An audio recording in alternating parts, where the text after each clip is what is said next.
Hermanitos, que tengan un feliz sábado, que Dios los bendiga.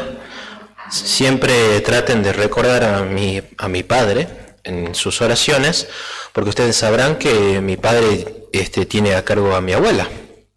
Mi abuela que no puede levantarse, no puede caminar, ya no puede ir al baño, ni siquiera puede comer por sí misma a veces.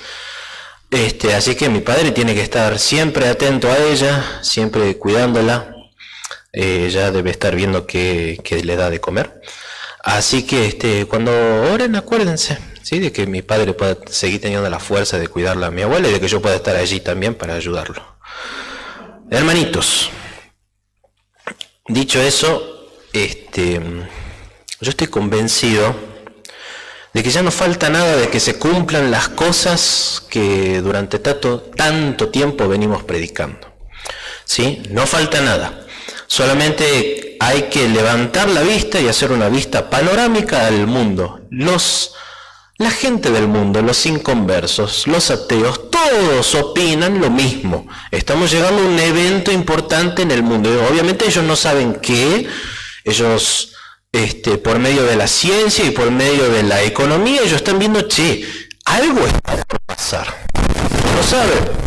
Nosotros también debemos saberlo, nosotros también debemos recordarlo. No es el tema del poder.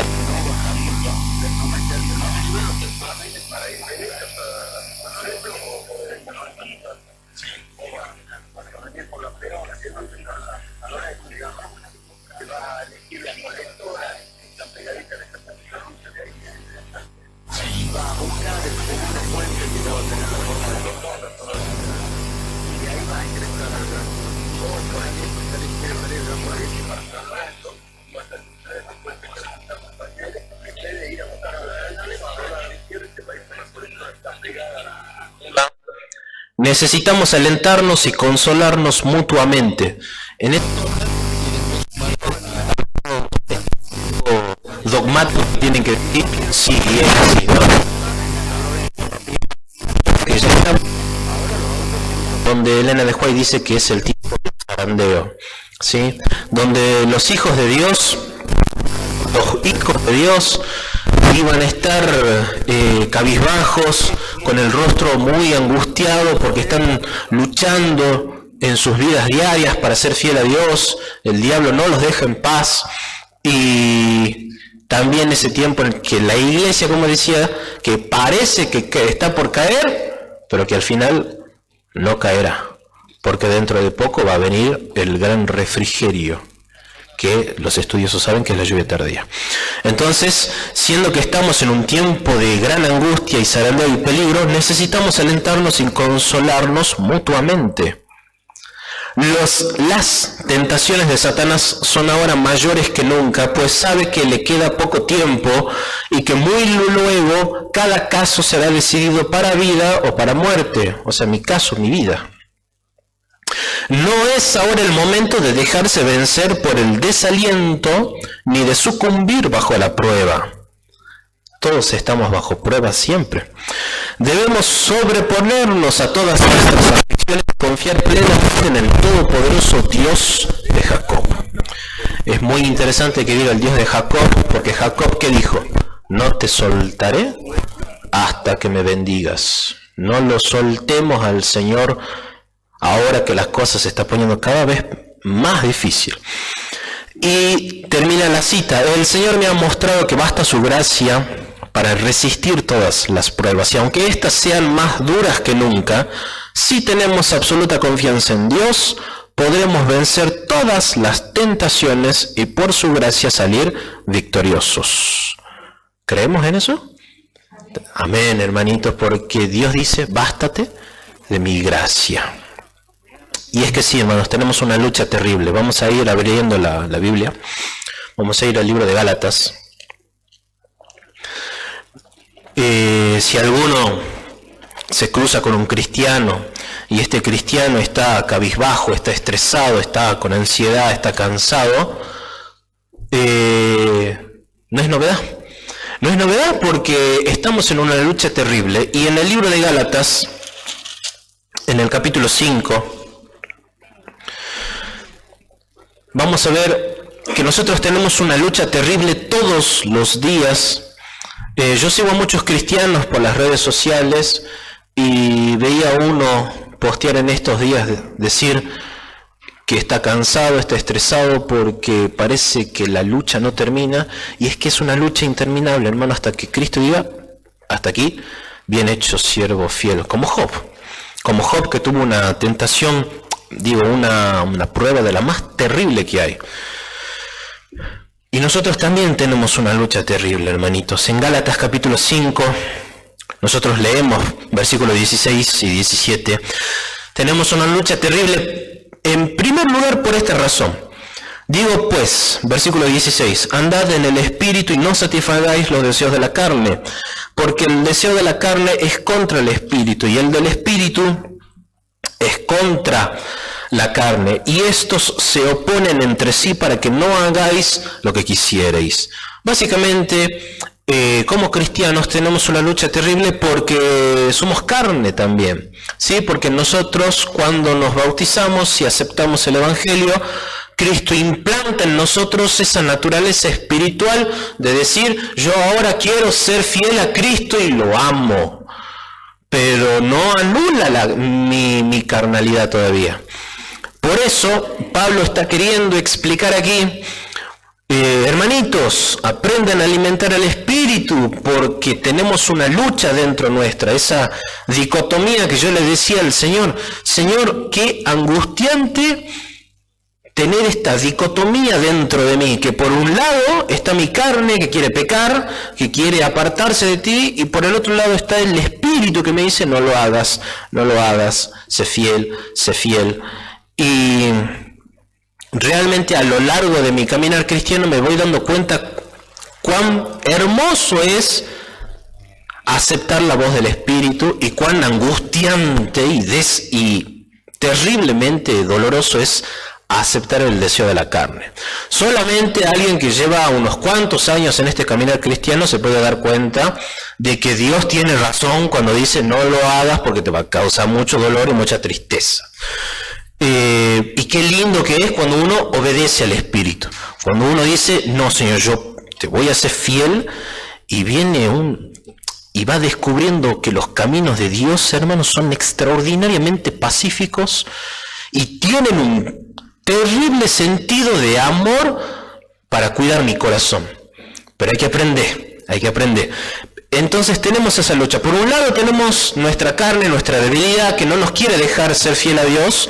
Y ahora vamos a ver la otra razón por la que tenemos una lucha terrible en Efesios capítulo 6. Ahí nomás damos vueltas Gálatas, porque ahí nomás está Efesios. En Efesios capítulo 6, otra razón por la que tenemos una terrible lucha, y la hermanita ya lo está sabiendo. Efesios capítulo 6, versículo 12. Porque no tenemos lucha contra sangre y carne, sino contra principados, potestades, contra los gobernadores de las tinieblas de este siglo, contra huestes espirituales de maldad en las regiones celestes. Dicho de otra manera, para el que no ha entendido, tenemos lucha contra aquellos seres espirituales que no son de Dios. El diablo y sus secuaces, los demonios, ¿sí? Que están incesantemente trabajando para ver cómo entramparnos, cómo llevarnos con sus garras y cómo hacernos caer en lo que ellos quieren que nosotros caigamos. Si alguno tiene duda de esto, bueno, la Biblia es extraordinariamente directa con este tema. Vamos a Apocalipsis. Vamos al libro de Apocalipsis, versículo 12, para hacer comparación de textos, si a alguno le gusta este tema, y le doy tiene otro versículo.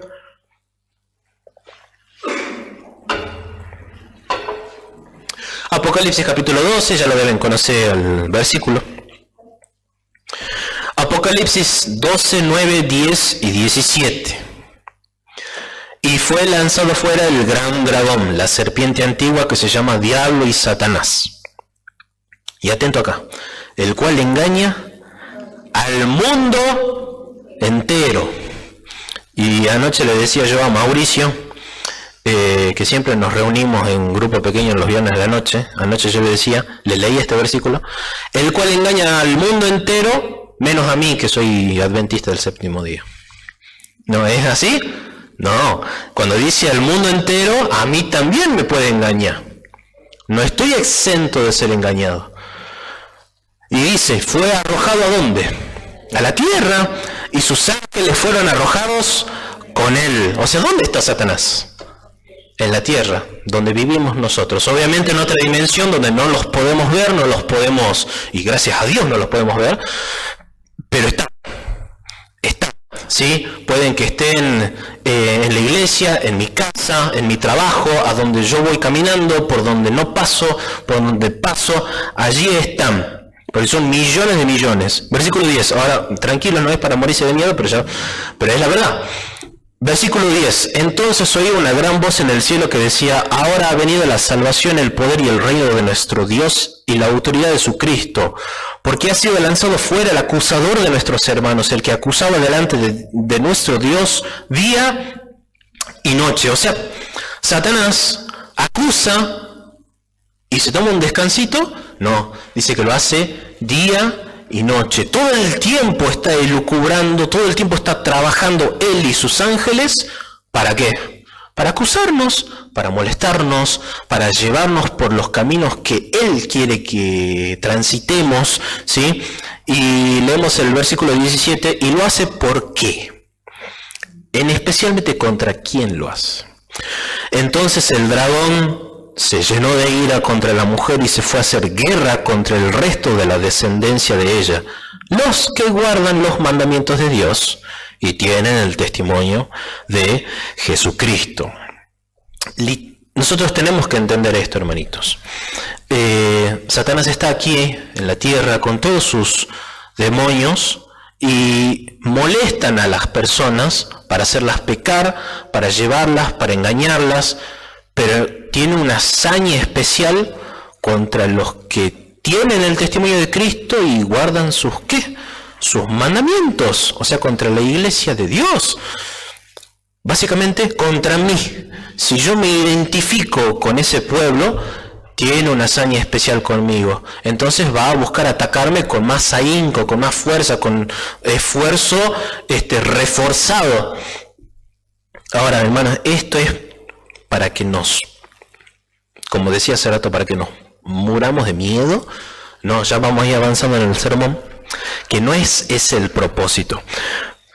Ahora, esto es así, y esta es la razón por la que en la Biblia hay muchas advertencias. Hace rato en la escuela sabática mencionaban una, y que la vamos a leer en Santiago, capítulo 4.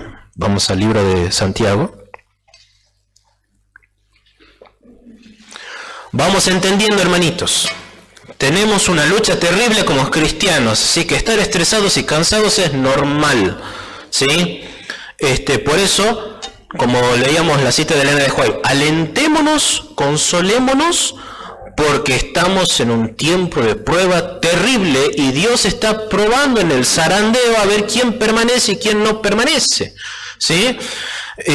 Así que nos alentemos, nos cuidemos, en vez de estar mordiéndonos entre nosotros, nos cuidemos. Pero ¿qué dice Santiago en el capítulo 4? Entonces, el diablo trabaja para destruirnos. Y encima de eso también pensaba yo, le oraba al Señor.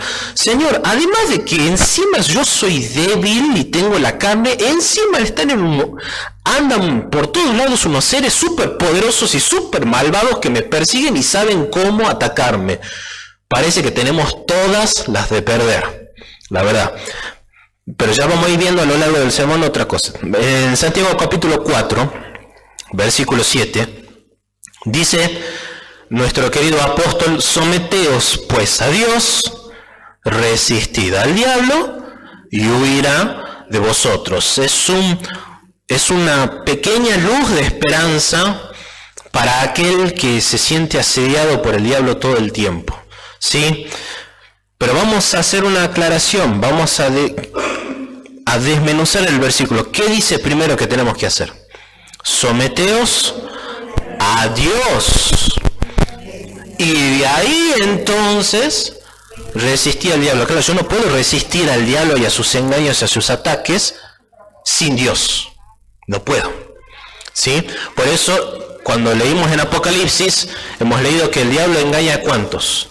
A todo el mundo, a mí también, pero a mí también solamente si no estoy sometido a Dios, porque Dios ha prometido, Cristo ha dicho, que Él no va a dejar que sus hijos sean engañados y sean vencidos.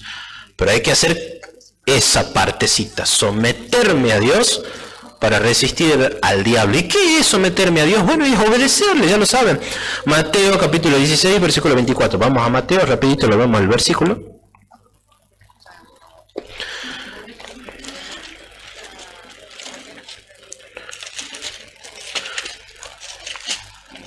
Vamos a Mateo capítulo 16, versículo 24. Esto es someterse a Dios, es ponerlo primero. Cuando yo soy tentado, me acuerdo de lo que mi Dios me dice y digo, no, yo le obedezco a mi Señor. Mateo 16, 24. Dijo Jesús a sus discípulos, a nosotros que somos sus discípulos, si alguno quiere venir en pos de mí, niéguese a sí mismo, tome su cruz y sígame. Eso es ser discípulo de Cristo, eso es someterme a Dios, porque Satanás disfraza sus tentaciones con cosas atractivas.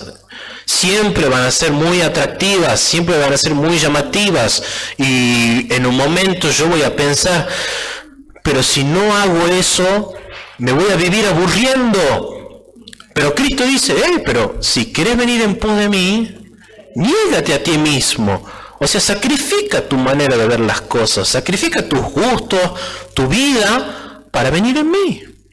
Porque niéguese a sí mismo, tome su cruz y sígueme, porque dice el versículo 25, porque todo el que quiera salvar su vida, la perderá. ¿Y cómo se entiende esa frase? Es aquel que dice, yo quiero vivir mi vida. Che, Señor, ¿no me dejas vivir mi vida? Pero el Señor es claro, si yo quiero vivir mi vida a costa de apartarme del Señor y de hacer las cosas que Él me enseña que son malas, me voy a perder. La voy a perder a mi vida. Y es una paradoja, que a mí me encantan las paradojas, que por querer vivir, me muero. Termino muriendo. Ahora viene la otra parte. Y todo el que pierda su vida por causa de mí, la hallará, vivirá. Es esa hermosa paradoja que si yo quiero vivir mi vida, me termina perdiendo. Pero si yo me niego a mí mismo y muero por causa de Cristo, voy a vivir. Es extraordinario. Bueno, eso es lo que nosotros tenemos que entender cuando dice someteos a Dios. Y así vamos a poder resistir al diablo. Ahora, el punto central de este mensaje era tocar uno de lo que yo considero de los ataques muy especiales de Satanás, que son los malos pensamientos. Los malos pensamientos. Y por favor, hermanitos, no caigamos en la torpeza de creer que malos pensamientos es solamente pensamientos lujuriosos, solamente en el ámbito sexual. No, porque todo lo que sea malo es malo. Y qué redundancia lo que estoy diciendo. Lo que pasa es que cuando yo tengo que entender, hermanos, que los malos pensamientos también se traducen en calumnias, sospechas, qué sé yo, a ver, el hermano me ha visto, se ha dado la vuelta y se ha ido. Bueno, cómo no sospechar ahí. Pero, hermanos, ahí es donde también se trabaja en la cabeza, en la mente, los malos pensamientos, los chismes, el ego, los celos, la vanidad, la soberbia, la arrogancia, todas actitudes que se generan ¿dónde? Acá, en la mente. Vamos a Santiago, vamos a preguntarle al apóstol Santiago, apóstol Santiago, ¿cómo es esto? Y él explica bien. ¿Dónde se generan las actitudes malvadas que después terminan en pecados? ¿Dónde se generan? Por eso digo que es uno de los ataques más especiales de Satanás, atacar la mente, el cerebro. Santiago, capítulo 3,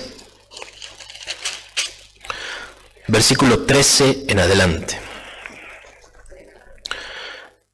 ¿Quién es sabio y entendido entre vosotros? Muestre por la buena conducta sus obras en sabia mansedumbre.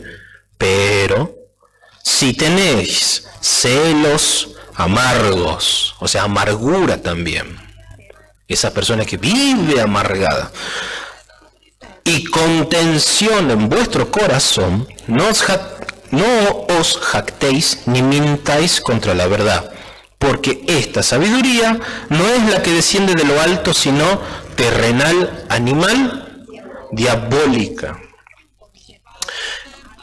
Cuando yo sospecho de mi hermano, cuando yo sospecho de alguien, o cuando yo tengo algún rencor, o cuando yo tengo ganas de pensar mal de aquel hermano, o cuando yo quiero calumniar su nombre, o cuando quiero decir algo que no sé si es así, pero lo quiero decir porque lo quiero hacer quedar mal. Eso es sabiduría diabólica, hermano. Muy distinto de cómo procede Dios. Versículo 16. Porque donde hay celos y contención, cambiemos la palabrita contención por pelea, rencilla, ganas de pelear, ganas de no, vos apártate de mí, no te quiero. Donde hay celos y contención, allí hay perturbación y toda obra perversa. Pero distinto es el cielo. Pero la sabiduría que es de lo alto es primeramente pura, después pacífica. ¿Y qué dijo Cristo? Bienaventurados los pacificadores, los que van sembrando paz entre los hermanos, los que en vez de colaborar con el chisme, o con el mal pensamiento, o con la calumnia, o con los celos, con la envidia, con todo lo malo, siembran la paz, siembran la unión y siembran la amistad. Eso es sabiduría del cielo, pura, pacífica, amable, benigna, llena de misericordia y de buenos frutos, sin incertidumbre ni hipocresía. O sea que el amor no es hipócrita, el cariño no es hipócrita, no soy doble cara, no soy doble cara. Y esto es interesante, hermanitos, porque leía otra cita de Elena de White en Mente, Carácter y Personalidad, hablando justamente, porque es un tema importante los pensamientos, que Satanás se especializa en examinar quién tiene ego, quién tiene orgullo. ¿Para qué? Para estar allí y trabajar esa parte, esa partecita, ¿sí? Me encanta porque en la Biblia vemos esto. Vamos al libro de Proverbios. El hombre más sabio que hubo en la tierra lo entendió a esto. Y nosotros debemos entenderlo. Vamos al libro de Proverbios, capítulo 17.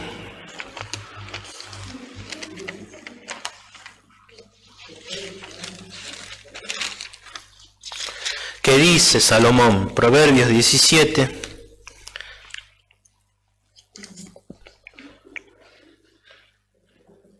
Estoy confundido, hermanito. Vamos a Proverbios 23. Sí, vamos a ver Proverbios 17, pero en un ratito. Vamos a Proverbios 23. Ahí está. Versículo 7. Proverbios 23, 7. Porque cuál es su pensamiento en su corazón, así es él. Está dando un principio. ¿Qué principio?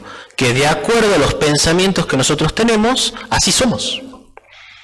Así somos. Si yo soy alguien que está constantemente pensando lo malo, me voy a comportar mal.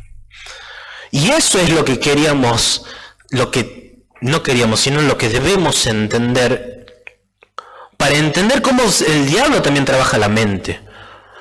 Eso es algo que yo hablaba el viernes pasado en el grupo pequeño, y yo lo mencionaba. Ya que hemos leído que aquí donde vivimos nosotros también vive el diablo y sus demonios y están en todos lados, debemos entender que todo el tiempo, porque dice de día y de noche acusaba a nuestros hermanos, Satanás puede estar al lado mío susurrándome ideas, susurrándome pensamientos, inflando mis emociones negativas. Lo que puede ser un celo normal, el diablo puede inflarlo hasta que sea algo descontrolado. Si yo le doy el lugar, obviamente. ¿Dónde empieza el pecado? ¿Dónde empieza la maldad? Vamos a Santiago, lo deben conocer al versículo. Santiago capítulo 1. Esto es para que entendamos, hermanos, que a veces las malas actitudes que vemos en nosotros mismos y en los demás generalmente no son cosas que surgen en el momento, sino que son ideas que fueron regando durante algún tiempo, ¿sí? Por eso no podemos ser nosotros livianos con los pensamientos que permitimos en nuestro cerebro. Pensar mal del otro, pensar mal de fulano, quejarme, ver las cosas negativas todo el tiempo. Cuidado. Santiago capítulo 1, versículo 13. Cuando alguno es tentado, no diga que es tentado de parte de Dios, porque Dios no puede ser tentado por el mal, ni Él tienta a nadie, sino que cada uno es tentado cuando de su propia concupiscencia es atraído y seducido. En otras palabras, Satanás, que me estudia y me conoce, sabe qué áreas de mi vida son débiles y ahí es donde ataca. Ahí es donde quiere inflar las cosas para que yo me termine ahogando en un vaso de agua. ¿O no conocen ustedes gente que se ahoga en un vaso de agua? Que de un problemita lo hacen un problemón que desencadena en muy malas situaciones. Versículo 15. Y ahí es donde entendemos. Entonces la concupiscencia, después que has concebido, da luz el pecado. Y el pecado, siendo consumado, da a luz la muerte. O sea que el pecado es un proceso que empieza aquí. Si yo he decidido acariciar un mal pensamiento, que es malo porque no me lleva a la sabiduría celestial, que es paz, benigna, mansa, y encima pacificadora, ahí yo se tiene que despertar la alarma. ¿Qué estoy pensando? ¿Por qué estoy permitiendo esto? Porque esto, si yo le doy rienda suelta, crece, crece y crece y crece, y como dice Pablo, cuidado con la raíz de amargura, porque si brota alguna, te termina contaminando a vos y a todos los que te rodean. Y por tu causa, muchos pueden caer. Muchos. Imagínense a alguien que vive teniendo malos pensamientos y está en un tremendo lugar de poder, un gobernante o un presidente. Ahora que estamos en elecciones, mañana que hace este año son años de elecciones, pero tan solo imagínenlo, o un líder de iglesia, o un pastor, hermano, que vive teniendo malos pensamientos en un lugar de mucha influencia. Es muy peligroso, muy peligroso.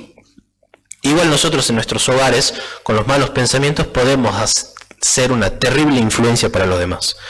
Ahora, como lo escribí aquí, me gusta ver los malos pensamientos como las víboras. ¿Vieron cómo son las víboras?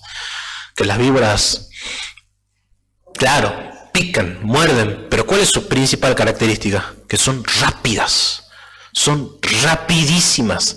Los pensamientos son así, hermanos, son rapidísimos. Algunos piensan, yo de solo pensar ya me imagino en mi cama esta tarde, en mi cama, ahora después del sermón, durmiendo ahí calentito. Pero a la velocidad del pensamiento es rapidísimo, son extraordinariamente rápidos los pensamientos. Por eso tenemos que aprender a disciplinar nuestra mente, a pensar bien, a pensar bien. Y lo vamos a ver en la Biblia. Vamos a Filipenses.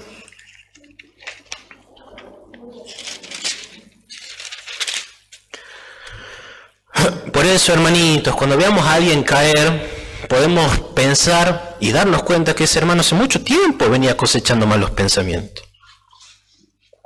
Pero no lo destruyamos, lo consolemos, lo alentemos para que vuelva a Cristo. Porque en definitiva, nuestro Señor, que es el creador de la mente, el creador del cerebro, Él sabe cómo funciona. Y Él sabe y nos dio el método para combatir estas cosas, para no ser vencidos. Como ya hemos leído en Santiago, sometidos a Dios y resistid al diablo y como resultado, huye, huye. Entonces el Señor decía que aprendamos estas cosas. Filipenses capítulo 4, es llamativo el título del capítulo que dice regocijaos, alégrense.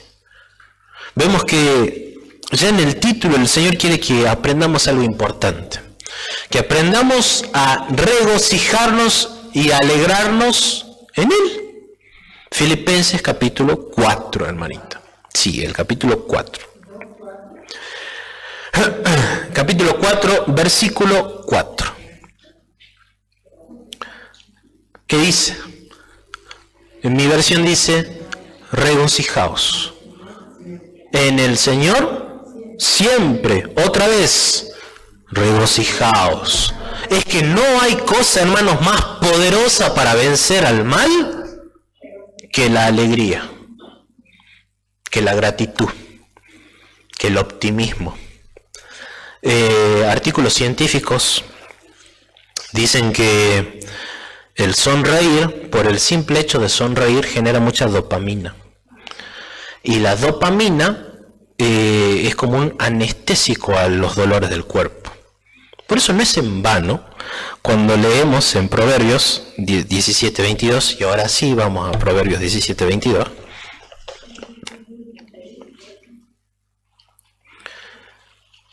Proverbios 17:22.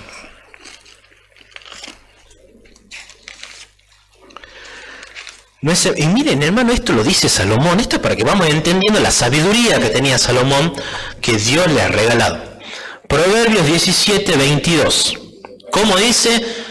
El corazón alegre constituye buen remedio, mas el espíritu triste seca los huesos. Y eso, hermanos, lo vemos más que nunca hoy, porque ustedes saben que cuántas enfermedades se producen por el estrés que pasan las personas. El estrés es terrible, hermano, terrible. Vos podés tener la mejor alimentación, pero si tenés estrés, te enfermas igual. Te enfermas igual. Ustedes conocen lo que es el síntoma o la enfermedad del colon irritable. Los médicos se ponen de acuerdo en que el colon irritable, o sea que se te irrita los órganos digestivos de tal manera que no puedes digerir bien y por ende te terminas enfermando, tiene mucho que ver con la cabeza, con el cerebro. Sigo yo a un médico muy famoso de Colombia en internet, el doctor Carlos Jaramillo, recomiendo que lo sigan. Él explica cómo los intestinos funcionan como un segundo cerebro en el cuerpo. Como un segundo cerebro. ¿Qué quiere decir? Que conforme a cómo esté mi cabeza, mis pensamientos, cuáles sean mis pensamientos, va a influir mucho en mi salud. Por eso, y mírenlo, por eso, a mí me impacta que Salomón, ¿en qué época ya lo decía? El corazón alegre constituye, bueno, yo sé que ahí dice hermosea el rostro. Pero en esta versión yo creo que es más certera la enseñanza porque constituye buen remedio.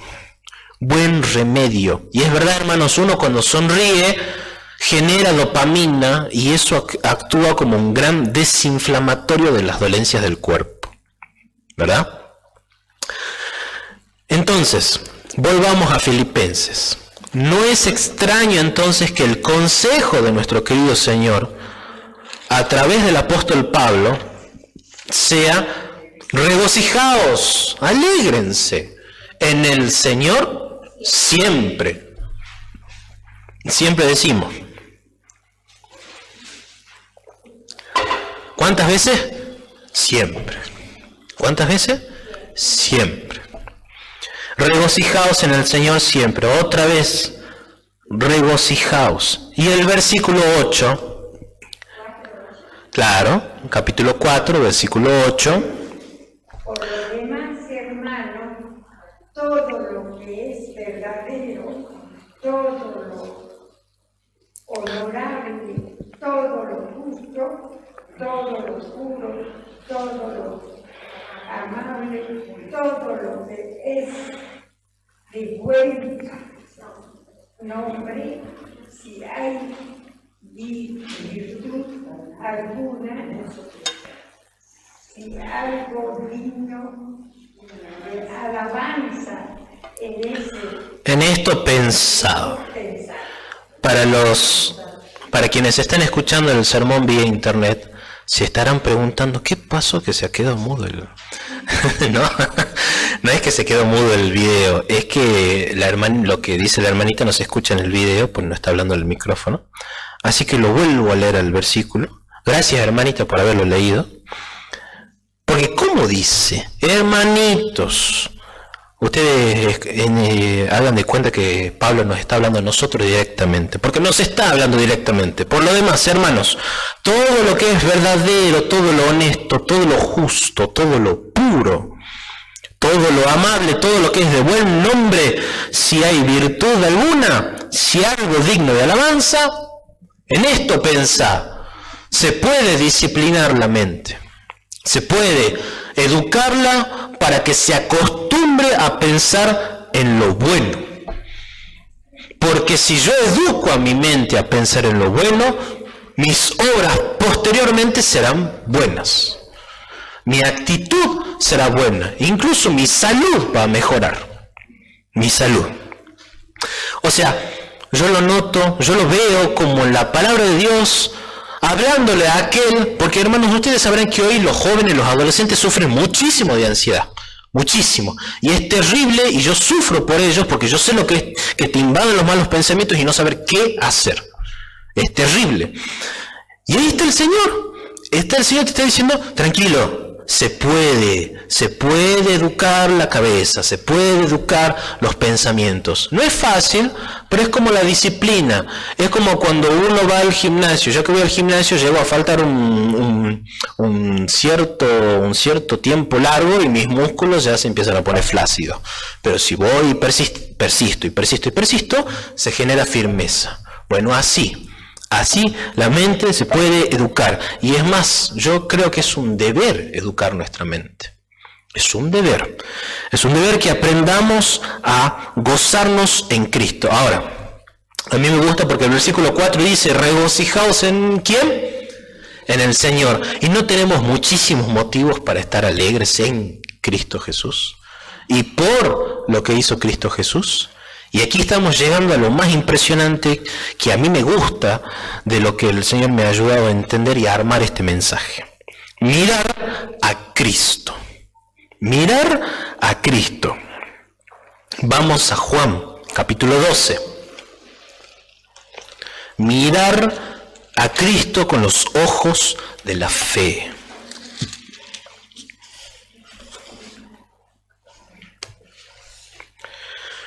Vamos a Juan, capítulo 12, versículo 32.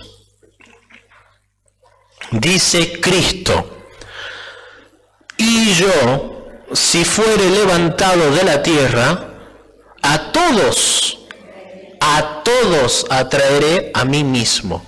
Lo que debemos entender es que Cristo es magnético, es como un imán, que yo lo miro a Cristo y no puedo evitar ser atraído hacia Él.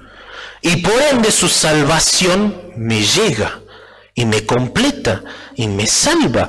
Cristo es magnético. Hermanos, cuando estemos en el cielo, vamos a estar todos reunidos, contentos, alegres, charlando, y de la nada todas las miradas se desvían para allá porque allá aparece el Señor caminando como cualquier persona normal, y ya dejamos, y no hay otra cosa que no podamos ver, porque Cristo es magnético, su salvación es magnética. Por eso Pablo diría en Hebreos también, puestos los ojos ¿en quién? En Cristo. Y esto no es casualidad, hermanitos. Vamos a Isaías. No es casualidad que Cristo diga, si yo fuera levantado, a todos atraeré a mí mismo. Ustedes saben que en la Biblia las cosas no están escritas porque sí, aleatoriamente, no, están escritas con un propósito, que aprendamos a cómo combatir estas cosas, sobre todo cómo combatir los malos pensamientos, cómo educar la mente. Dice Isaías 45, Isaías capítulo 45, versículo 22. El Señor, a mí no es casualidad que hable de esta forma Jehová en el Antiguo Testamento, porque sabiendo que Cristo debía ser levantado para traerlos a todos, dice, mirad a mí y sed salvos todos los términos de la tierra, porque yo soy Dios y no hay más. ¿A quién debemos mirar si queremos ser salvos? A Dios, a Cristo, a Cristo. Y eso me encanta, hermanitos, porque ahora que ya terminamos el sermón, vamos a leer el último porción de la Biblia, que es extraordinario. ¿Cómo dije yo que eran los pensamientos, hermano? Como serpientes. Ustedes conocen ese episodio. Vamos a Números. Vamos al libro de Números. Al libro de Números, capítulo 21. Los malos pensamientos, los ataques de Satanás, que Satanás me susurra para que piense mal, para que sienta incluso también mal, porque a veces no tengo motivos para estar triste, pero estoy triste. Eso también está mal, porque yo me tengo que alegrar en el Señor. Pero son tan rápidos a veces los malos pensamientos que me muerden y me envenenan y quedo resentido por el veneno un buen rato. Ahí en ese momento yo me tengo que acordar, Cristo me ha dicho que si Él es levantado, a todos atraeré a mí mismo. Y también dijo, mirad a mí y sé salvos todos los términos de la tierra. En Números capítulo 21, nosotros vemos un episodio del pueblo de Israel en el que se queja de Dios. ¿Qué es la queja? Un mal pensamiento, un mal sentimiento, ¿sí? Habló, versículo 5, Números 21, 5. Y habló el pueblo contra Dios y contra Moisés. ¿Por qué nos hiciste subir de Egipto para que muramos en este desierto? Porque no hay pan ni agua y nuestra alma tiene fastidio de este pan tan liviano. Qué casualidad, se parece mucho a nosotros, ¿no? Nos parecemos mucho al pueblo de Israel cuando nos quejamos, ¿no? Señor, ¿por qué no se hacen las cosas como a mí me gustan que se hagan?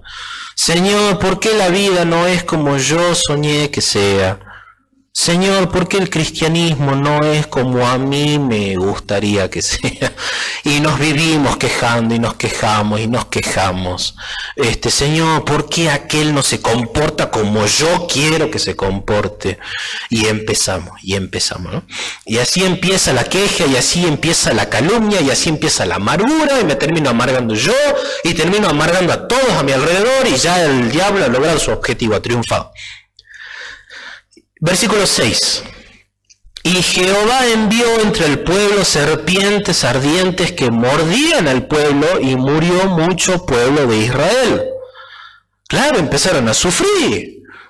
Entonces el pueblo ahí vino a Moisés y dijo, hemos pecado por haber hablado contra Jehová. Hermanitos, tenemos que aprender que cuando hablamos mal, nos quejamos, puede que estemos hablando contra Jehová. Cuando yo hablo de mi hermano, puede que esté hablando en contra de Jehová. Ustedes no se olviden que cuando María y Aarón hablaron mal de Moisés, al Señor no le gustó nada.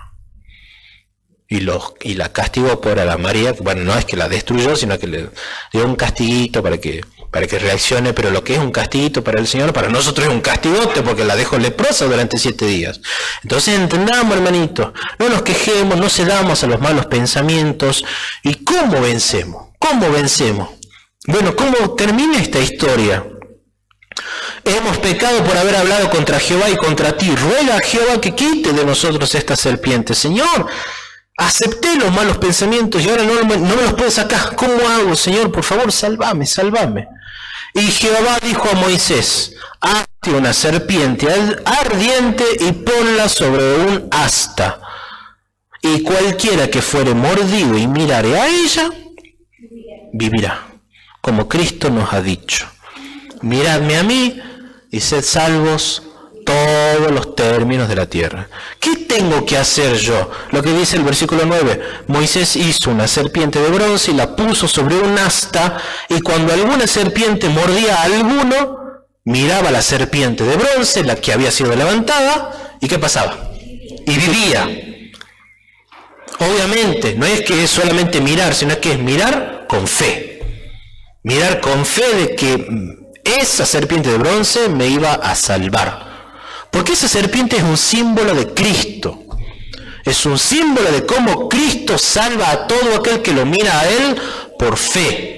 Entonces, cuando a mí me muerde una serpiente de mal pensamiento, diabólica, miro a Cristo. Miro a Cristo y voy a vivir. Miro a Cristo con fe. Señor, te miro con los ojos de la fe, porque yo sé que vos me podés salvar. Y cuando peco, ¿qué hago? Lo miro a Cristo. Señor, te miro con los ojos de la fe, porque yo sé que vos me podés salvar. Lo miro a Cristo porque yo sé que Él es Salvador. Él me libra del veneno y me libra de la muerte y me hace vivir. Y no solamente me hace vivir, sino que me hace vivir bien, con alegría, con gratitud, con gozo. Entonces, hermanito, siento que ya estamos en un momento terrible de angustia y persecución, se puede educar la mente para mirarlo a Cristo. Para mirarlo a Cristo todo el tiempo. En mi trabajo, en mis estudios, en mis hermanos, en mi prójimo. Y así, en vez de pensar mal de mi hermano, voy a pensar que es mi hermanito por quien Cristo murió. Por quien Cristo murió. Hermanitos, que Dios me los bendiga y que tengamos todos un feliz sábado.